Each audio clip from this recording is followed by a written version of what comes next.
This is Riri Mokru, and you're watching Wrestling with Mental Health.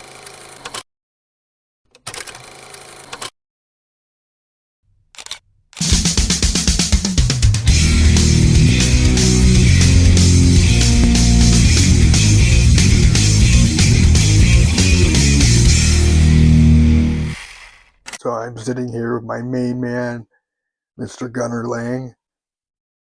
Thank you for having me. Appreciate you. What first got you into pro wrestling? Well, that's there's a couple parts to that.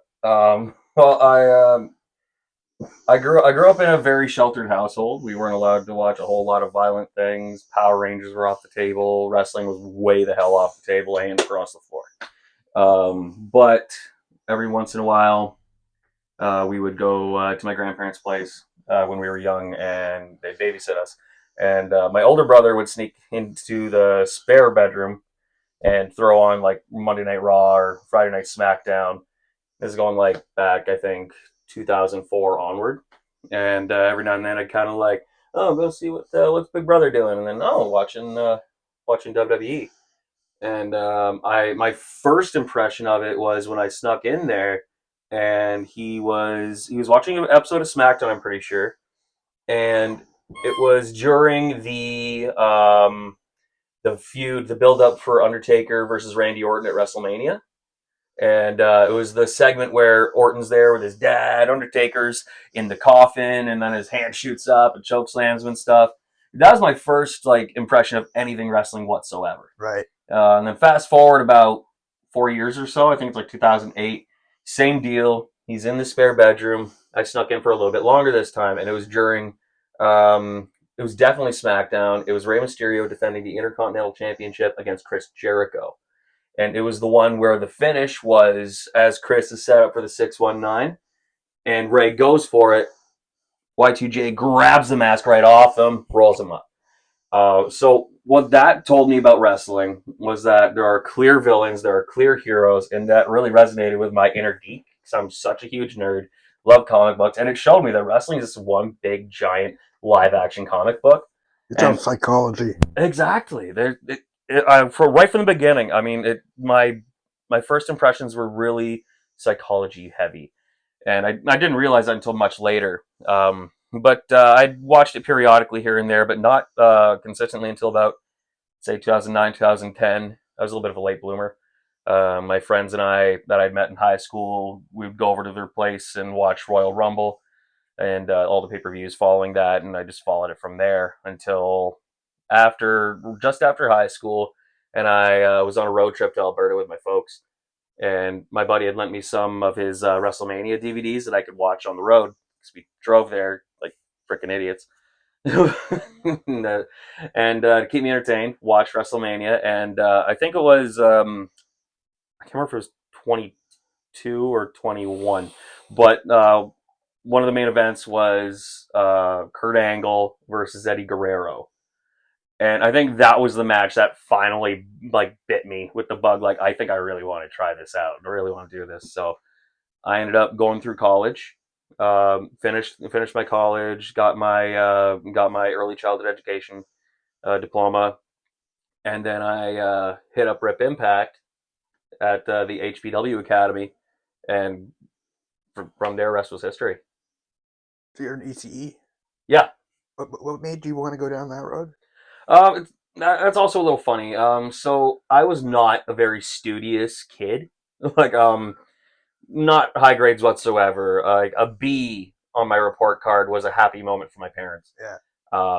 But later on, I'd say about halfway through high school, I don't know. I figured I really like what these teachers do. I like the idea of teaching. I like the idea of like being around the educational system.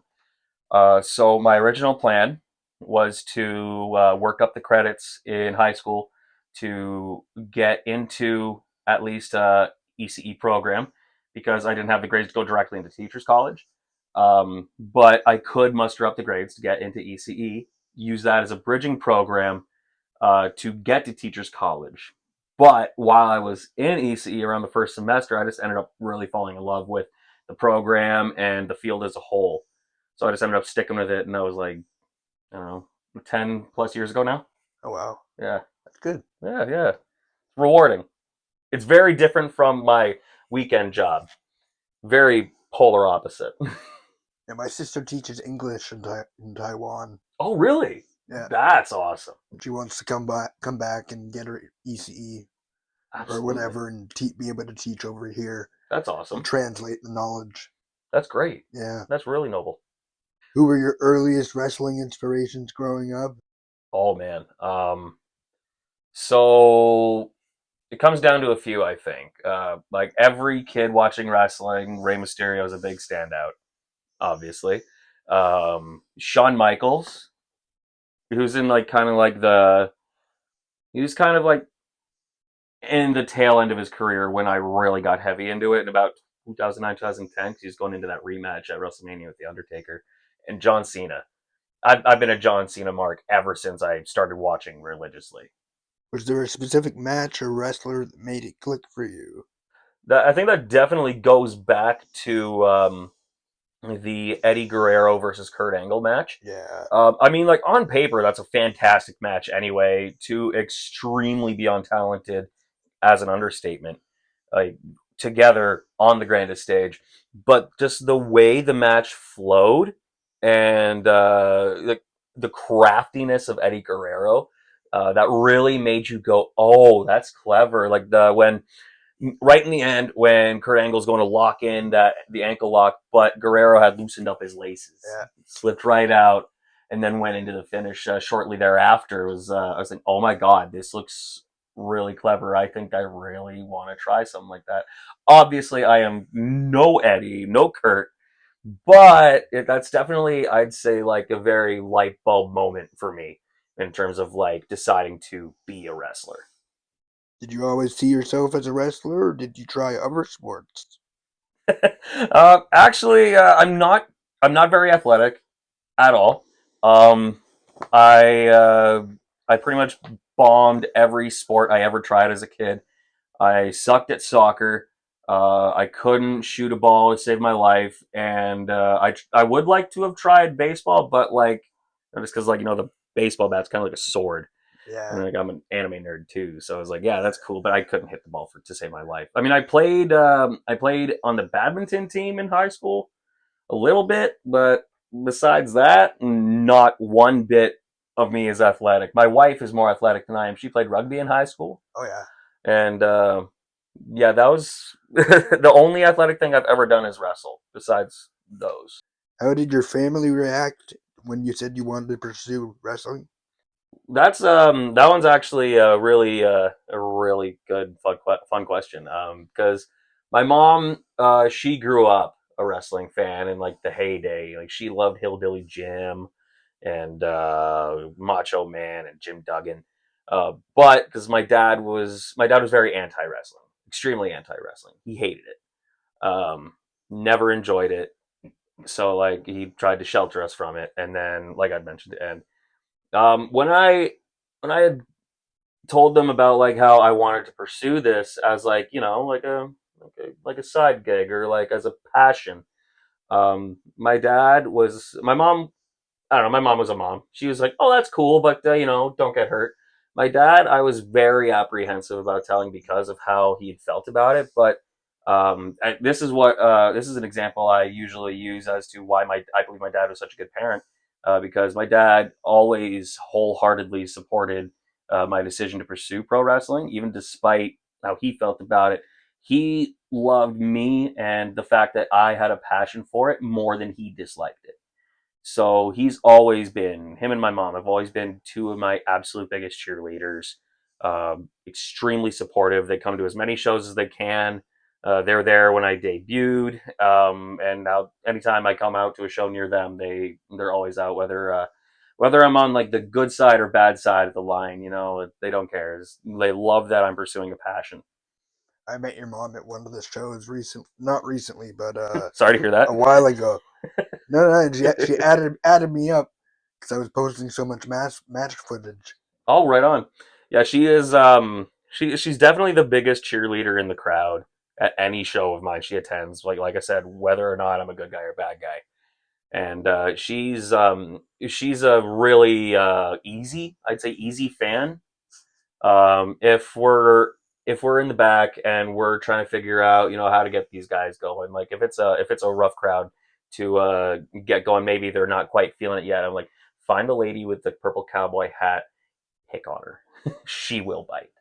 She's a fun one to have at a wrestling show. She reacts to everything.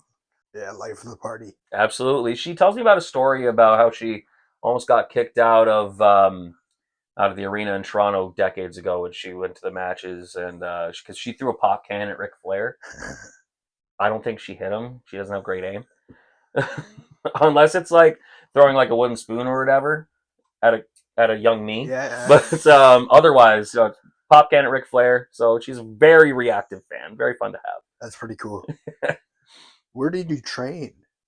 Well, Rip Impact's HPW Academy. I think it was open for about maybe a year and a bit at the time, because it had opened while I was in college, and my plan was finish college, get a safety net under me, and go pursue wrestling. And so I messaged Rip, and you've met Rip. Yep. You know how incredibly welcoming he is. Innovative. He's so innovative. My God, the stuff that he can do. I mean, obviously, when you know him, you're like, that's no surprise. Like, he's awesome. But yeah, when you actually like get in there and see how he trains, and he's able to pull something out of anyone. Mm-hmm. He can train anyone. I've seen it. He trained me, and I'm a slow learner, so you got to be patient. You got to be a real patient soul to be able to get me to a green light. Um, but yeah, I trained with Rip and all the other early HPW students, the BMDs, Dylan Daniels, Okay. a little bit later, Travis Moore. Yeah. Yeah, all of them. They're great guys, but Rip really did spend a lot of good time with us. He's very passionate about what he does. He cares about all his students, and just such a nice guy. Yeah. Very welcoming. I was extremely nervous going to my first day of training. Extremely, like shaking, nervous gas in the car on the way there, just shitting myself. Sorry, I don't know if I'm allowed to swear. Oh no, go for But it. I was just nervous as hell. Anxiety disorder. Yeah. So just no reason to be nervous whatsoever, but I was. It still happens. Yeah, I know. Exactly. No matter how irrational it is, just anxiety. So I was so anxious. But when I got there and got talking to him and started going through the motions, he was so welcoming. He really killed the nerves. So I trained at HPW, and I absolutely loved that I did. Yeah, Ripping Back is a fucking special character. Legend. He is so cool. Like anytime he's on a card, I know I'm gonna see something special, and yeah, I always do. Absolutely, I'd do anything for that man. I guess what were your biggest mentors in training? What you said, Rip, right? Yeah, so Rip absolutely is right there at the top, because he was firsthand in training me. There were a lot of drop-in guys at HPW. Actually, on my second class, Rip was I think on a camping trip with his wife, and Steve Brown and hacker Scotty O'Shea stepped in. Nice. Yeah, so that was my second day of training. Like, still green as grass, and Steve, knowing Steve of all people, and I can say this because he's my friend, Steve of all people, telling us little greenhorns to do squats on the top turnbuckle. Had I known him then like I know him now, I would have told him to get up there with us, but it wouldn't have flew back then. But yeah, he had a small hand back then, and even bigger hand much later in my career as I started doing shows. Hacker showed us a lot of great drills, and a lot of things that I really keep to heart with character work come from just the short time that I spent learning from Hacker those days. Things like timing. Like, if you think you're going too slow, go even slower. Your character work is pretty amazing. I really appreciate that. Thank you. You even throw in the accent too. I used to do that. Trips me the hell out. I know. I used to do that a lot. I was kayfabed from the start. Really? Like, wow. Oh yeah, this guy's come down from The States for some reason. I was just like Canadian with an inexplicably Texas accent. Ah, Oh yeah, I turned the dial up to 11 with that gimmick. But yeah, Hacker taught me about pacing in a match, and just from watching him, I learned a lot about character. That's what drew me into the Indies was seeing him on an Alpha One DVD. mhm. Drew me into character, how characters can work in indie wrestling, and now that I'm actually an active wrestler, Steve is I'd say one of like the pillars of my career. He's booking a lot of shows that I'm on. He's giving me a lot of solid ass advice. He's always there to lean on. Such a great guy to talk to, He's funny especially if too. you're on his good side and you know him. Don't tell him I told you this, but he's actually a really nice guy. Oh, I know, and he's funny too. Oh God, yeah, Because I remember wickedly funny. the Backyard Pro stuff he used to do. Yeah. Yep. His commentary just hilarious. Absolutely. What was the hardest part of training for you? Um, I mean, I'd say there were a few challenges for me personally, just because like I'm not the most naturally inclined athletically. Um, I did have to really work on my basics, but I think one of the hardest or one of the biggest hurdles I had to overcome was my time management. Because with training, it's consistency. You just got to keep going and going and going until you got it down, and then keep going again. But for me, because I was living in Stouffville at the time, little town in York Region, just beside Markham, not too far from Toronto. But Hamilton Pro Wrestling, Hamilton, Yeah, it's a hell of a trek. So I'd try to carpool and meet some guys halfway, and later on I'd eventually start just spending the weekends in Oshawa because my girlfriend at the time lives here, so I'd spend the weekends there, hop on the train, and go up like once a week. There were more classes than that, but with a job that I had, the weekends is all I could get. yeah. So definitely the biggest hurdle for me was the timing. It took me a lot longer to get my green light than one would initially imagine going into, and I don't regret that at all. And it's perfectly understandable because like one, like I am a slow learner. I have to really But absorb that's something. probably a good thing because you're learning the basics and you're getting Absolutely. the basics down pat. Yep. As Ironing it in. so long as you get those down pat, you're going to be a good worker. Besides, Oh, exactly. The ring psychology. That was I spent a lot of time focusing on ring psychology, just some teeny tiny little things. yeah, you must have so much fun with character development. Oh God, yeah. I like to talk to guys in the back and like, especially guys who have characters, and just like talk about the little nuances of their character and really get into it with them because just it. I find not that you can't look at I'd say for lack of a better word generic wrestler and think lower of them because they're great too. I mean, everybody loves a Kyle Fletcher, but just the characters, like the old, I wouldn't say like workers with a job, like the junkyard gimmicks and whatnot, but gimmicks and characters are just really fun to really sink your teeth into. It really lends itself to the entertainment aspect Yeah. of the job, and it just really, I think, makes it honestly easier to connect with the crowd. So just talking to people and their characters and how they came up with it, I have a very fun time with. So, what's something fans would be surprised to know about the training process? The training process, something surprising. Okay. Um, it's the little things that are the most important. It's not the big finishing moves. It's not the crazy, spot monkey high spots. It's the little things that are the most important. And I don't know if it's just me and a few people I've talked to, but the training process, you go in on your first day and you're thinking, all right, I'm going to learn to wrestle and do a match. I'm going to learn to do moves, but you're not yet. You got to get those little things down. Everything down to your slightest footwork. The way your foot moves in a headlock.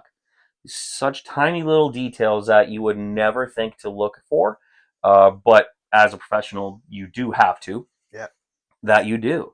And it's funny because you never think about these things until you're doing it, and you look back at it, and it's like, oh my god, that looks super awkward with my footwork. And then you start really ironing down your footwork and your technique, and just those small things are the absolute most important. Obviously, secondly, to knowing how to keep yourself and your opponent safe, because working together. Yep. But yeah, those little things that make a world of difference. That's what I love about British wrestling. Oh yeah, absolutely. Just all the holds and chain grappling, and it's just fun to watch. It's very fun to watch. Watching like William Regal's son, Charlie Dempsey, Oh taking that shit! British style. Oh my lord, I haven't so watched fun. Regal's Son yet. I watched a match of his, I think a year or two ago against Andre Chase. It was like Dempsey's early stuff in NXT when he first got there. Oh my god, it was great. I mean, I don't know if I'm overstating it by someone else's standards, but like I really enjoyed that match.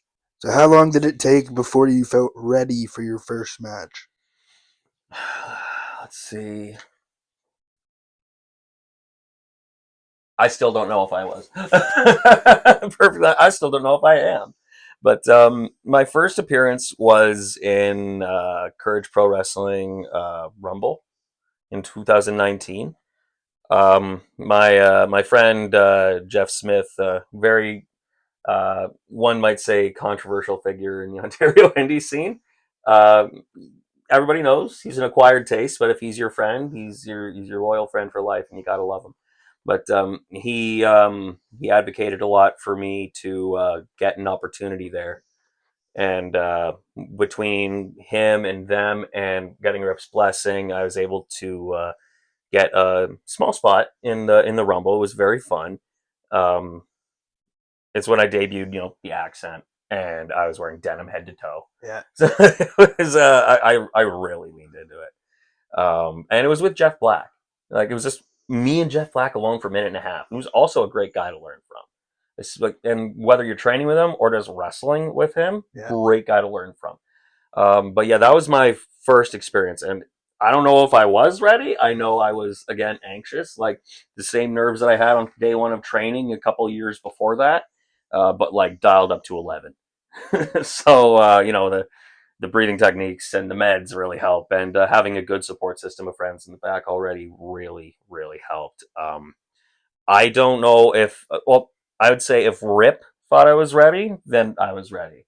Me personally thinking, I don't know if I was, but I know I did the job. It looked fine. Um, did what needed to be done, and got my first in-ring experience under my belt. Done. Yeah. So yes and no, let's say. What's the best piece of advice a coach ever gave you? Oh God. Um, there's a few, but one that really sticks out is one of Rip's things. It's two very easy words, and he always has it posted up in his academy. It's don't think. Don't think. Don't think, just do. Yep, don't overthink it, just do it. And that's kind of like that's the motto of HBW, and anybody that's trained there will be able to tell you exactly the same. Just don't think. You don't think, you just do it, you believe it. You believe in yourself, you do it, and just do it. That's one of them. I go back to when Hacker ran the class, and he had come in time to time to help with training with us newbies when Rip was there too. And yeah, it's the go slower.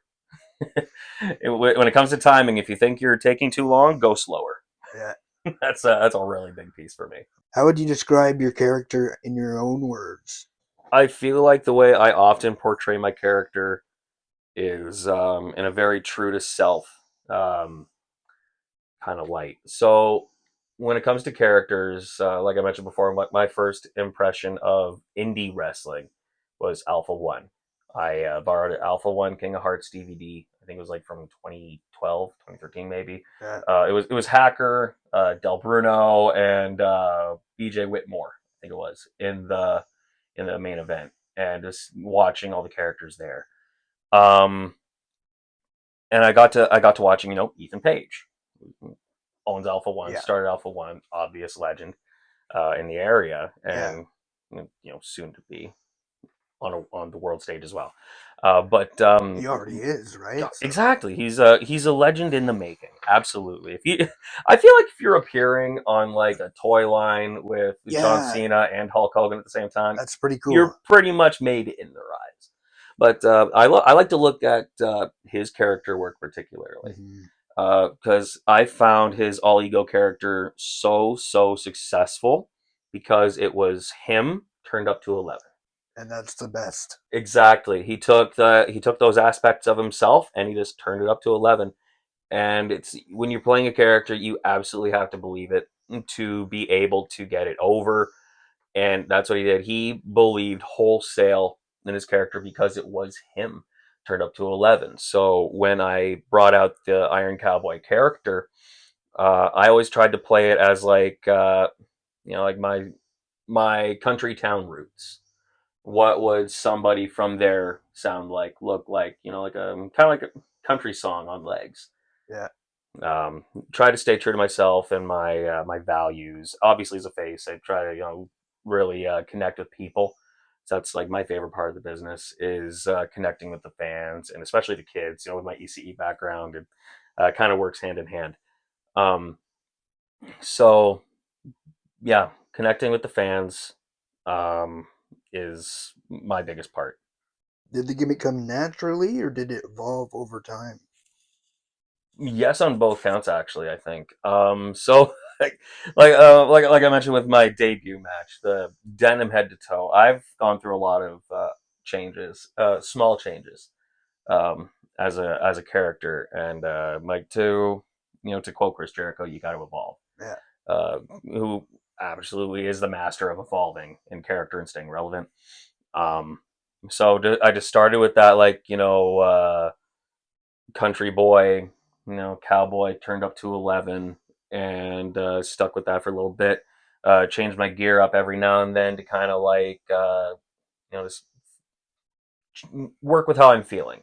Like, I feel like even my gear has changed with my confidence level as a wrestler. So like I was basically wearing clothes Yeah. and wrestling boots when I debuted. Going to wear like tights, singlet. Um, as the character evolves, and the character kind of just became me, uh, but a more confident version of myself. So the longer I've wrestled, the more of a confident version of myself I become when I hit the curtain. I'm still a nervous wreck before I hit the curtain, but Mm. once I am through there, I become that confident version of myself. And lately, in some promotions, I've turned heel. So now I'm exploring the more angrier versions of the character, like what I can do with the cowboy. Still be the same Iron Cowboy, but like with an edge. I'm trying to evolve, as it were. Where do you see the Iron Cowboy character heading in the next few years? Next few years, oh my god. Um, I'm not sure I have an exact idea of that. I'm kind of like a go with the flow kind of guy. Take things as they come. But I like to think I'm still traveling Ontario. Maybe I'm exploring other provinces, going over the border. I would really love to wrestle in the States, maybe wrestle in the UK a little bit. Um, Honestly, my main goal in wrestling for my career is still the same and always has stayed the same. It's not exactly to achieve a contract with WWE or anything like that. I just want to be the absolute best version of myself that I can present to a crowd. Yep. So just I want to keep getting better. I just want to be better than I was last year. That's all, and that's how I keep going. I just want to make sure I can keep up with the crowd and keep evolving, stay relevant. I just hopefully, honestly, to answer your question, more of the same, but a little bit more. Yeah. Yeah, I keep it simple. What promotion gave you your first real opportunity? Courage Pro Wrestling, which is interesting because usually when you're in HPW, you start with the HPW student shows. So I think it's mainly because like I had a lot of folks with a certain reputation in the business pulling for me to get me some opportunities. But Courage Pro Wrestling, actually, in fact, before I even started wrestling, I was like a GM character in Courage Pro Wrestling when they had first started. So yeah, I would say Courage Pro Wrestling gave me my first opportunities, both active and inactive. Not exactly in that order, obviously, but then HPW and NSW, GCW, all big contributors to the beginning of my career. So, what has working the Ontario indie scene taught you? Um, to be flexible, to definitely be flexible. From town to town, it's different crowd to different crowd. Some crowds are similar to crowds you've worked with before. Others are extremely different. Some are crowds that you don't see wrestling a whole lot, so they're not entirely sure how to react. So you got to kind of change the way you work with the crowd slightly to that. Um, Whereas wrestling heavy towns like say I don't know, you can even say Oshawa, um, people know what they're getting. You can Yeah. you can kind of relax on uh, getting that connection because like it's a lot easier to get that connection at the beginning. And sure, you have to work for it still, but getting the connection is a lot easier. So I'd say yeah, the flexibility, being able to adapt your character to fit the situation, um, the town, and the match itself. Flexibility. Is there a match you're most proud of so far? I've had a few. Earlier on, actually during the pandemic, not too long after I had actually debuted, because I debuted in 2019. And, pandemic hit us like a shovel shortly thereafter, and a lot of people were kind of falling off the radar because they couldn't get opportunities to wrestle because there wasn't a lot. But New School Wrestling was doing their pre-recorded, like limiting the numbers of wrestlers, sanitizing the ring in between matches, and doing that so people could get reps in, which was really great. I One of my early ones, definitely I'm a lot better now than I was then, but I got to work the only match I've got to work so far with Scotty O'Shea when he was anti-hero SOS. Yeah. That was a dream opportunity for me. So, like I kind of alluded to, he was like my main inspiration into indie wrestling. Yep. Seeing this very character driven wrestler being so over in a wrestling show, and kind of being that like blueprint for what I would like to be like. Obviously, in skill, I'm like maybe a thimble full compared, but I like to try to base a lot of how I present myself in how I think he might have done it back then. So to get that match with him, he's very good friends with Steve Brown. Yeah. I've been building a relationship with Steve Brown as friends as well, and I get to the show and he's like, "Hey, how do you feel about working with Hacker?" And was, yeah, okay. I was really proud of how that turned out. He's such a giving performer, and he made me feel so comfortable and at ease in a way that no other wrestler or veteran wrestler had done up to that point yet. Not that anyone hasn't, but Yeah. he was so good at putting it at ease. That match with him was absolutely one of my favorites. Recently, in the past few years, I'd say I've had some pretty fun ones with guys like Van Landen, Mike Forte, Andrew Love. In Peterborough against Andrew Love for Great Canadian Wrestling was a lot of fun. So much fun. Got reactions louder than I'd ever heard before when I finally won.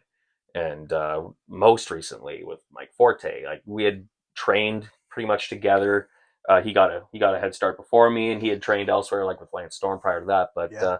we'd always been buddies, and we'd always wanted to like walk up at some point, but just the stars never aligned for that. And then when it finally did, just a little bit earlier this year, a month or two ago, it was so much fun. We took full advantage of it, and honestly, it might be the best match I've actually had.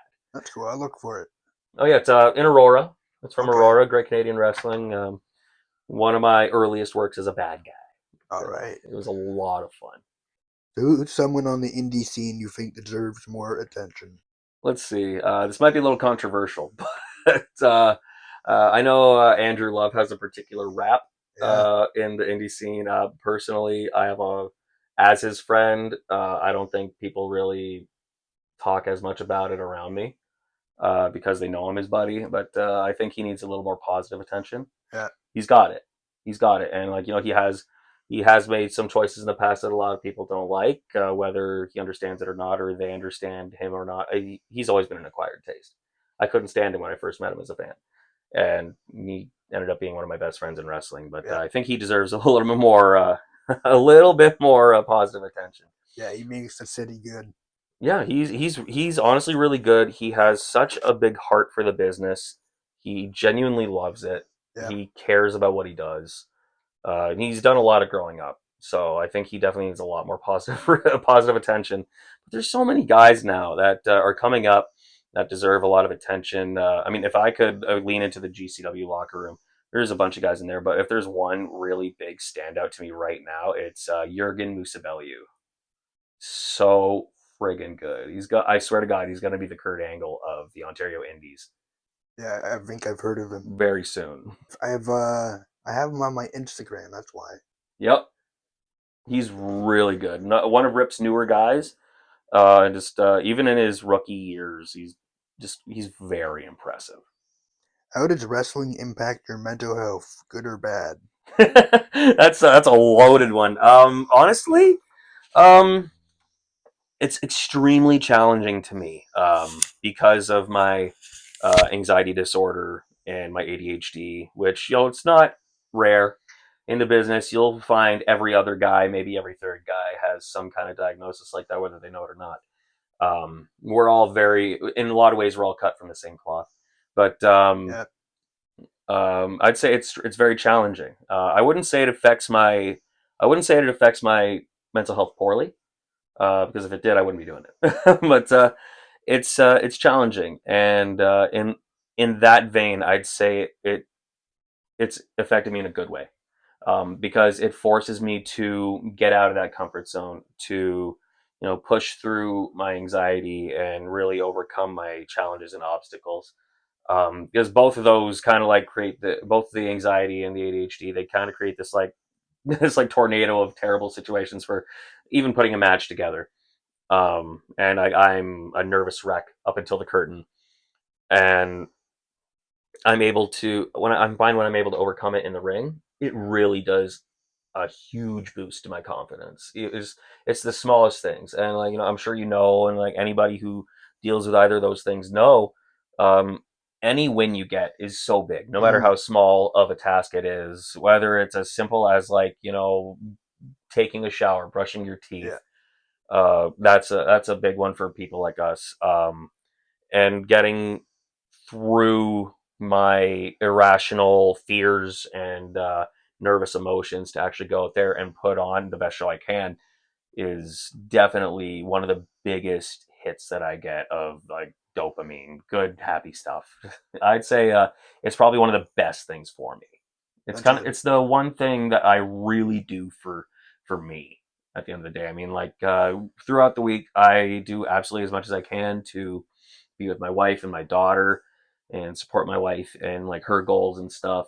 So when I get to go to a wrestling show, that's for me, and I get yeah, to a part of that is I get to interact with the fans. So that part in itself gives me a lot of joy. So I'd say it's definitely a good thing. It definitely affects me in a good way. yeah. I know if it was me in your shoes, I'd be anxiety ridden and probably forget my spots. It happens, man. I It bet it still happens does. to me.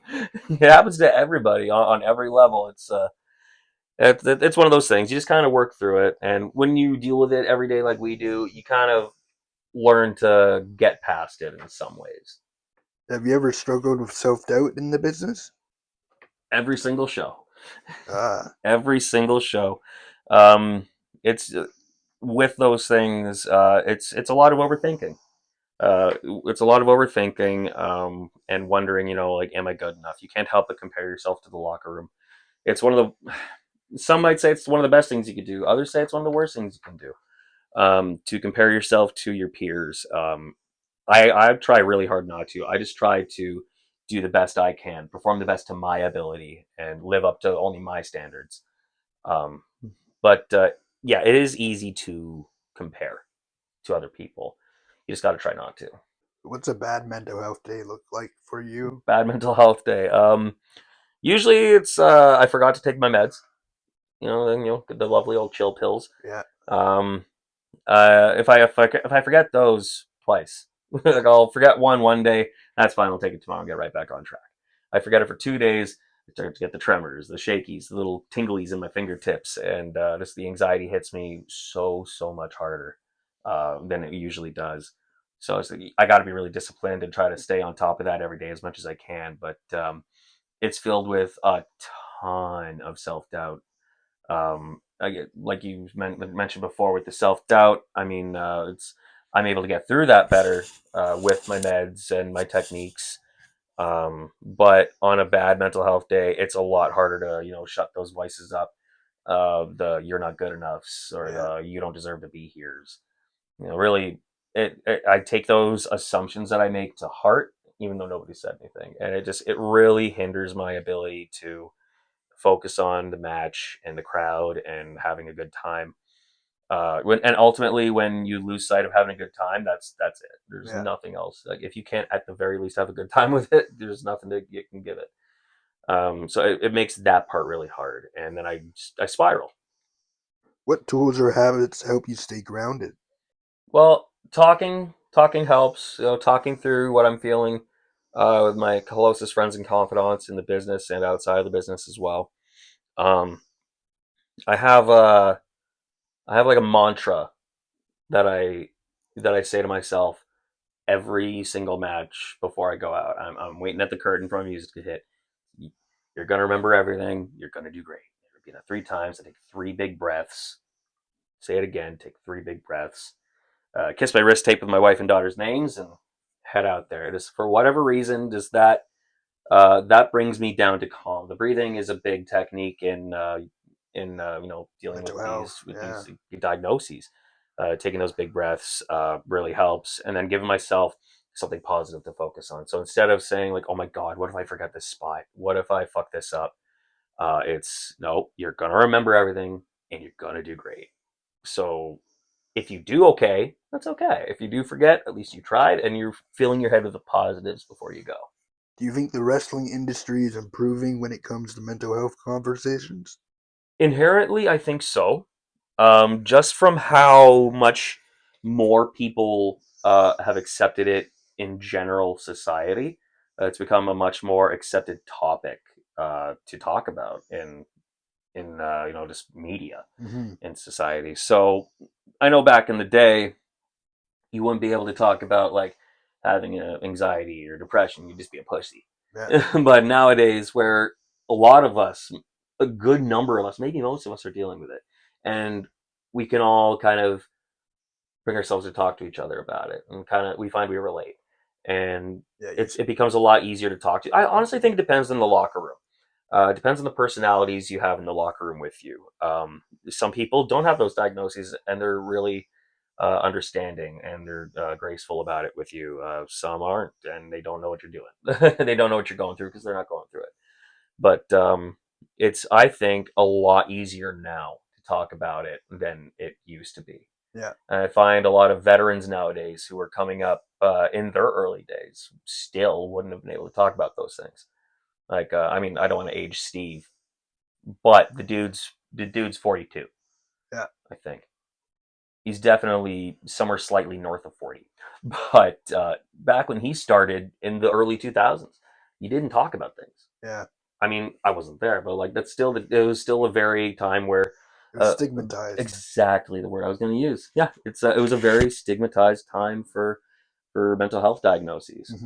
Hmm. So I'd say like from that short time ago, I'd say realistically speaking, you could say it came leaps and bounds from there. Yeah. I'd say it's a lot easier to talk about, not just with the younger guys, but a lot of the older guys that are coming to accept it and noticing all these new guys coming in talking about their mental health and how they're feeling. So we can all relate to each other and help each other out. People are really learning now that it's easier to deal with when you can relate to somebody and when you have someone to talk to, and now being able to be those people for other people. Yeah. So I'd say, yeah, I'd say it's going in a good place. What advice would you give young wrestlers about protecting their mental health? Try not to take it too seriously. It's so much easier said than done. I've had this conversation with a lot of my friends who also have very severe mental health struggles in the business and out. But when it comes to being in the business, for somebody like us, it is extremely nerve wracking. You can't help but get those feelings of the self doubt and the, you know, just self deprecation. Just try not to take things too seriously. It's going back to another piece of advice that hacker said to me. It's it's just play fighting.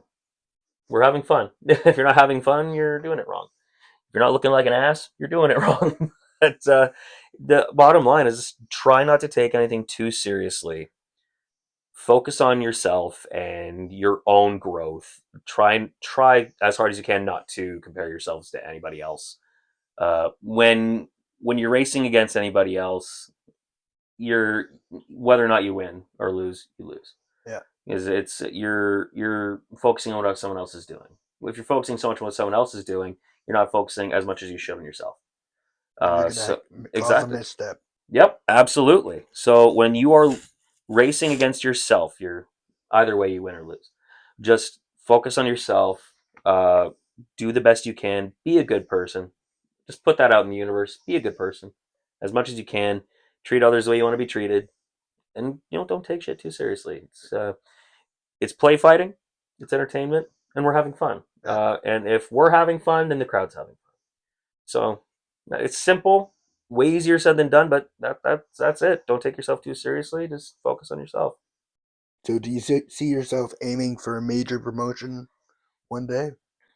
Currently, I really don't think so. No, eh? um, I don't know. I mean, I've always been in the camp of keeping myself very grounded. I know a lot of guys have that goal and mentality that, like, if you're not aiming for the top brass, then get out. But some people have those goals, and that's absolutely fine. We need more stars for later. Um, I don't know if I've ever actually saw myself as like a WWE guy or like a major contract guy. I'm sure that if the opportunity was presented to me, I would be extremely flattered. But just at the place I am in my life right now, I don't think I could do it. Like my daughter is 2 going on 3. Yeah. My wife, my wife needs me too. I'm a family man first. Yep. Um, I absolutely admire the determination that guys who are on the road for so many days a year give, but what they end up losing out on is that time with their family, and that is so important. Like AJ Styles in an interview mentioned recently that his daughter would talk to her friends, and her friends would say, "Oh, you're so lucky that your dad's AJ Styles," and said, "Yeah, but you're so lucky that your dad's there." Yeah. It's gut wrenching. As a girl dad myself, who loves the idea of those, going to those dad daughter dances and just the tea parties and shit like that. I feel like I would be crushed if I had to miss out on those for work. I Yeah. think it would honestly take the love out of it for me because I'd be too focused on what I'm missing at Hmm. home. If somewhere down the line I was able to be at a place where I could do that, I would absolutely love to be a wrestler in a contracted company, wrestling full time for your living. It'd be so great. That I think is the dream for anybody. What do you think you need to elevate to get to that next level? Cardio. With the quickness, cardio. As easy as possible. Cardio, and lose some weight. Would not just because I've heard it from other people. Like I said, try not to take shit too seriously. But I know for myself, as I've gotten busier as a dad, I recognize that I've kind of slacked in some departments of training and self care. Um, that's not an excuse. I absolutely should be on top of my regimen and whatnot, but it can be hard. But I definitely think I get more cardio, I get in a little bit better shape. Maybe I could take my shirt off at some point. I don't know, Right. but right now I don't think so. I think if I could do that, that might put me up a little higher. So 5 years from now, where do we see Gunner Lang? Hopefully on top of the Ontario indie scene. That'd be fun. I mean, I know it's to some that's not a very high bar to aim for, just because comparatively speaking to most people's goals of getting to WWE or AEW or whatever, that might not be the highest bar. No, but running your community would be a pretty cool thing. Exactly. I mean, like I very highly look up to the veterans of the indie scene. The guys that have been doing this for 20 plus years, Yeah. 15, 20 plus years. I've been able to cultivate some great lifelong friendships with these guys, and their position in a locker room is so valuable.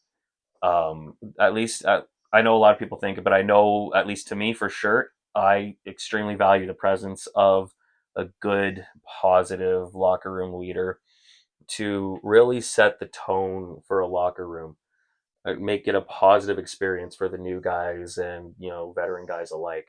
Um, Honestly, my biggest goal would be to become one of those veterans, be like somebody that you could look up to in a locker room, not necessarily for my own ego or whatever, but just like to be able to provide the example Yeah. of how we would like to be treated in the business, and what I want people to have fun. I really want everybody that comes to those curtains to have fun. I just want to be able to be a guy that guys can trust with, like, with their feelings, with feedback. I really would like to aspire to be like the veterans that we got right now. So who's on your Mount Rushmore of pro wrestling? Oh Jesus. Okay. So are there any parameters of it, or just in general Mount Rushmore? Just in general, Mount Rushmore. Anybody alive or dead? You Okay. got 4 choices. Okay. So John Cena's an easy one. Immediately John Cena. Shawn Michaels, absolutely. Undertaker. Um, God, I gotta be really careful about this fourth pick. I don't know why this one's always so hard for people, but I honestly do not put a ton of thought into it. But just when I am thinking about it now, it's absolutely John Cena, absolutely Shawn Michaels, absolutely Undertaker.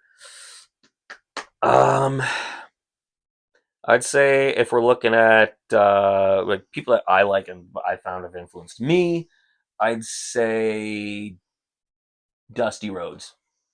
Give me your top 5 current indie wrestlers. Top 5 current indie wrestlers, like in the world. Ontario? Ontario. Number one, if Alessandro Del Bruno is not on your list, you're wrong. So, Alessandro Del Bruno, 110%. How he hasn't got signed yet is beyond me. Dude, I swear to He God, puts the work in. He's so good. he is. I don't know if it's just that he's got 2 kids and he's being a That family could be it. family Yeah. man. Maybe he's a little like me in that regard.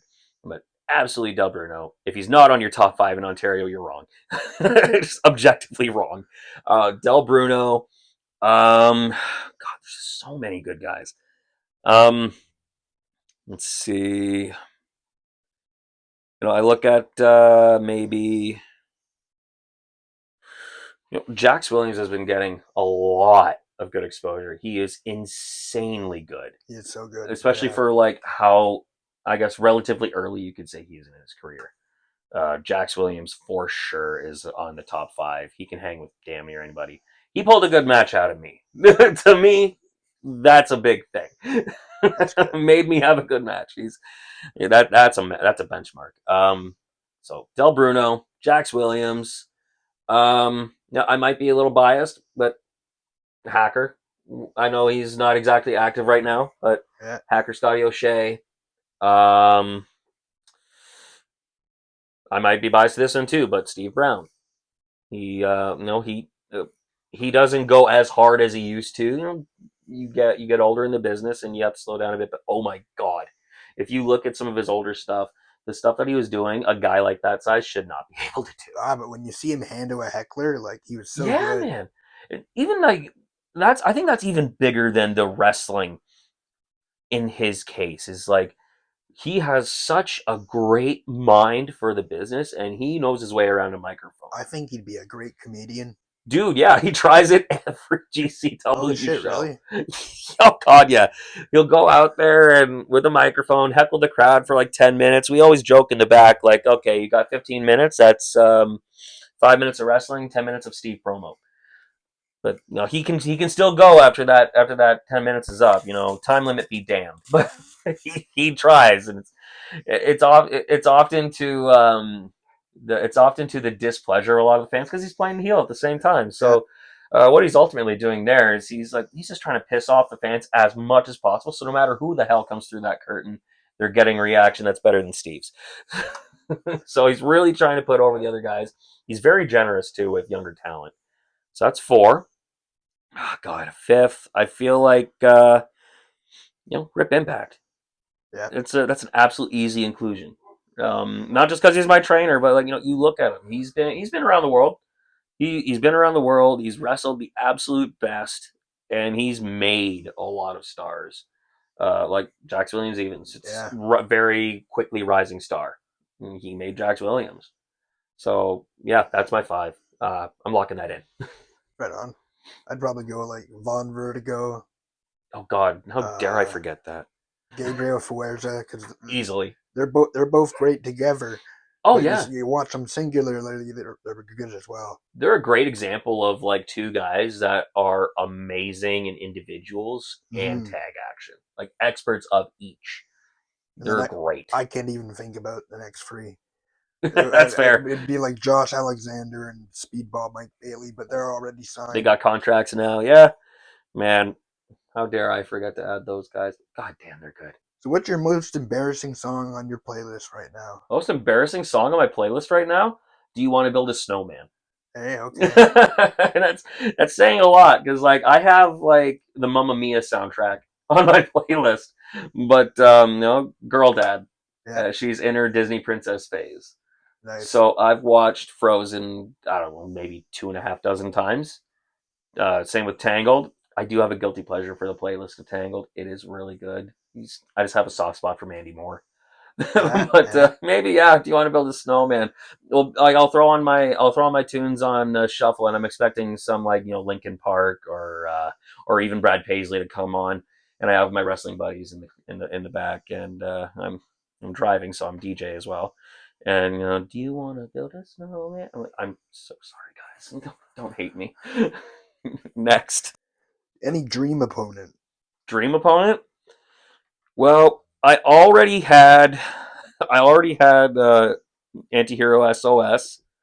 Um, man, if I could get to wrestle him now, would be so great. I would absolutely love to go with him again and just to see how we can put it together with how much I've improved. Like I said, he dialed it down to my level and like made it even better back then. So like if I'm even this much closer to him than I was then, I'd love to see what that looks like. That would be so fun. Um, but I guess let's see who's somebody I haven't wrestled yet. Honestly, I think Pretty Ricky would be really fun. That would be a good I've match. never wrestled Pretty Ricky. I've been in a lot of locker rooms with him, and he is so character heavy. I absolutely love And watching Pretty he's Ricky. just him turned up to 11 as well. So, Exactly. it would be a good match. Yeah, he's another one of those characters. It's just his personality and his humor turned up to 11, and it's just so successful because of that. I would absolutely love to wrestle Pretty Ricky sometime. What keeps you motivated when things get tough? Honestly, in wrestling, it's just my stubbornness. I'm inherently stubborn as an ox. Um, Often to the point of like I feel like I don't want to do something. I feel like it's going to make me miserable in the moment, but I've committed to it and I'm going to do it. It's like getting up and going to work. Yeah. I don't want to, but I know I gotta. I use that mentality. Um, that is a really big one. I mean, if I'm being really corny and cliche, it's getting home to my wife and daughter. Yeah. Getting to see my daughter in the morning after I come back from wrestling show. Daddy, you're home. Did you go wrestle the bad guys? I don't tell her I'm the bad guy. So my wife always said, "Oh, he's fighting the bad guys. He's wrestling the bad guys." Okay. Yeah, you're a desperado. Yeah. Yeah. Exactly. I'm sure that the child of the desperado, he flips the script too. Oh, man, Like, oh yeah, she's no, I'm fighting the bad sheriff. Yeah, yeah. Man, she's a natural heel though. The eye pokes, the hair pulls. She that, could be a little Guerrero. that's pretty cool. Yeah. I'm trying to like slowly indoctrinate her into like the ways of wrestling, push her in that direction a little What bit. does success mean to you personally? Success. Um, I think that depends on how you define success. Because I think you have it already. You've got your family around you. Well, thank you. I think honestly, I don't give myself enough credit for a lot of the things that I've been successful in.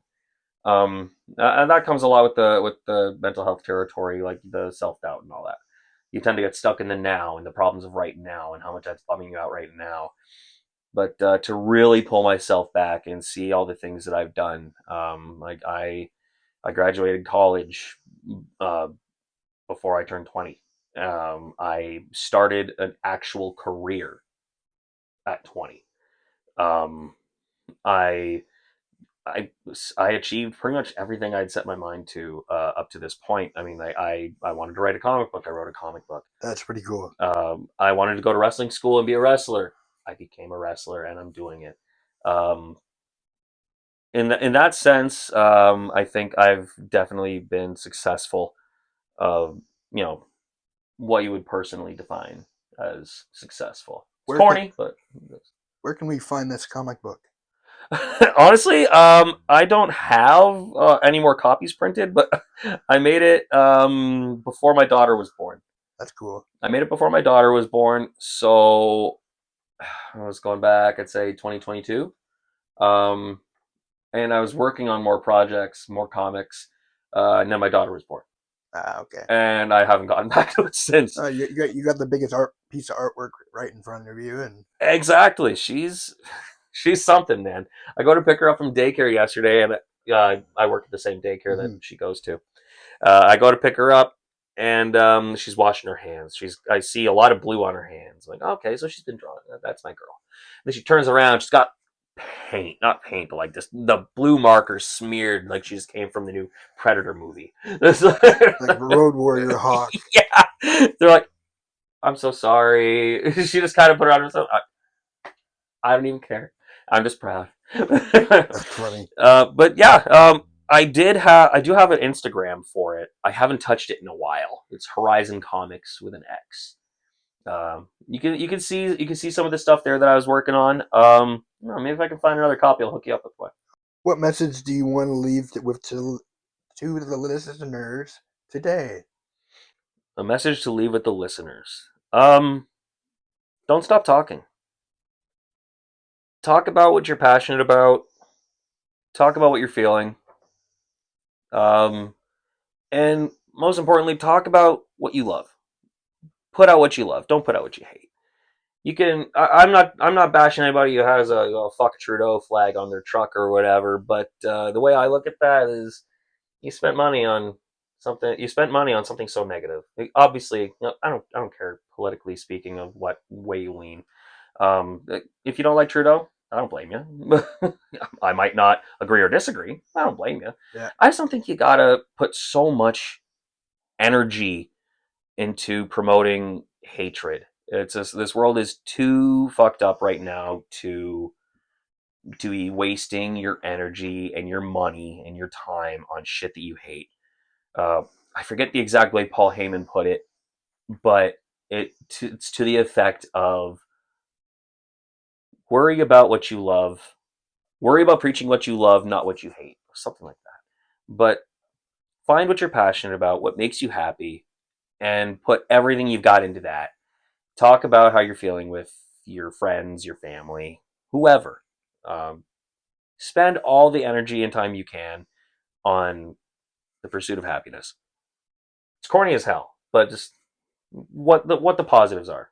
yeah. No, destigmatize and share. I, It's a lot harder to share than you would like it to be, but it's one of the best things you can do. I found out a good 4 years ago I'm schizophrenic, Okay, and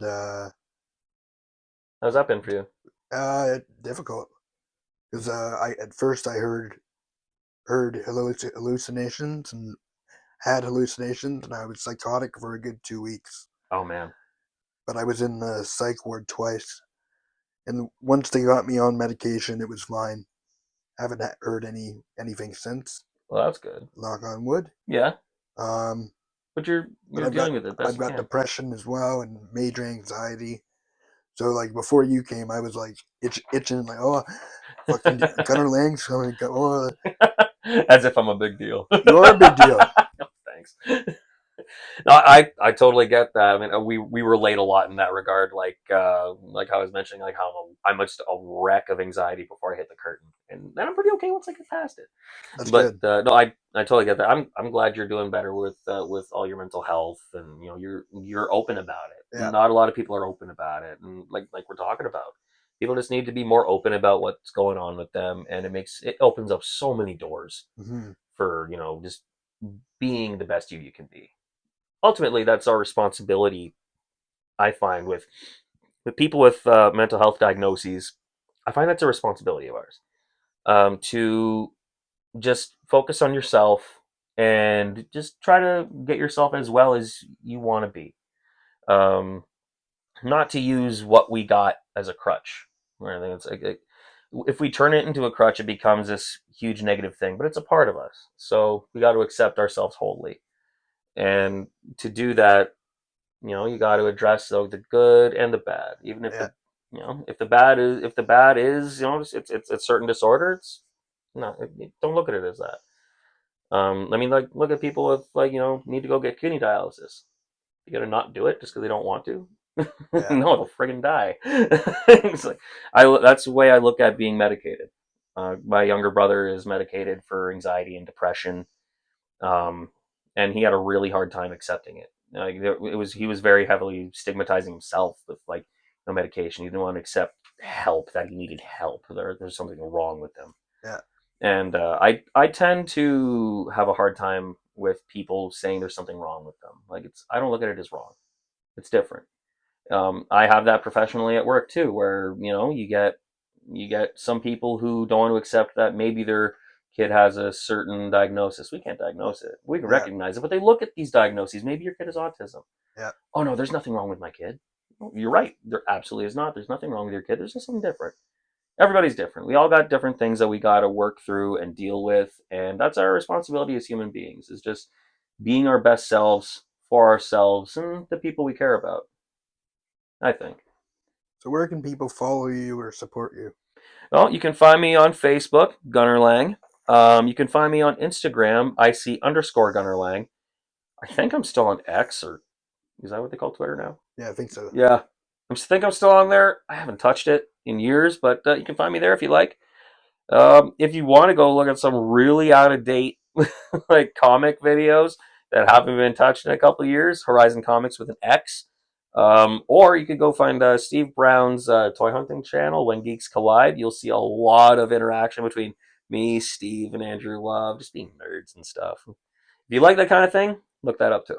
That's cool. Yeah, I will. Well, and at the merch stand near you. Thanks so much for your time. No problem at all. Thanks for having me. Really appreciate it.